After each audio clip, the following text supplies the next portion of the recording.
mort de Louise, 17 ans, ils ont visé uniquement la tête, la mère de l'adolescent témoigne après le lynchage de son fils à Narbonne.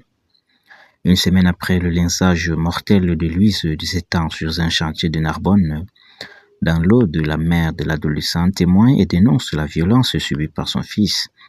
Dans cette affaire, 5 jeunes ont été mis en examen pour assassinat, a indiqué le ministre de l'Intérieur, Laurent Nunez. Louise a été tabassée à mort à Narbonne lors d'un guet-apens. Les images de sa violente agression ont été diffusées sur les réseaux, ce qui a permis l'identification et l'interpellation de 5 jeunes suspects, désormais mis en examen. La mère de la victime s'est exprimée auprès du journal du dimanche repris par BFM TV. La mère de Louise a pris connaissance de fait samedi dernier lorsque le commissariat de Narbonne lui a indiqué que son fils était hospitalisé en urgence à Perpignan. L'agent que j'ai eu au téléphone a essayé d'y mettre toute la bienveillance possible. Les médecins, eux, n'ont laissé aucune place au doute.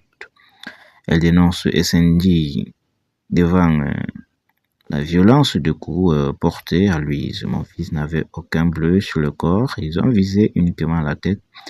Dans leur cerveau perverse, vide d'humanité. Ils nous ont donné toutes les preuves, indique-t-elle en faisant référence à la vidéo de l'agression. Louise avait déjà été agressée au mois de mai dernier, mais aussi en juin. Les faits ont été signalés et pour autant, Louise n'a pas été protégée ni par ASE où il avait été confié, ni par la justice, avance la mère. Le foyer avait pris rendez-vous le mardi 16 juin pour que Louise puisse aller déposer plainte, mais comme ils étaient en fugue, ils n'ont pas pu l'accompagner, explique-t-elle. Quant à la ASE Silence Radio, le danger n'a pas été pris au sérieux. Je me suis moi-même rendu à la gendarmerie de ma ville pour demander que la fugue de mon fils soit qualifiée en disparition inquiétante. J'ai bien sûr doublé cette visite au commissariat d'un appel à l'ASE. Mon message est resté sans réponse.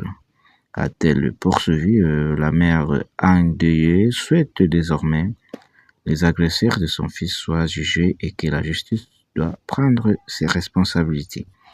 C'est un jeune homme âgé de 16 ans à 20 ans, selon Laurent Nunez, ont été mis en examen pour assassinat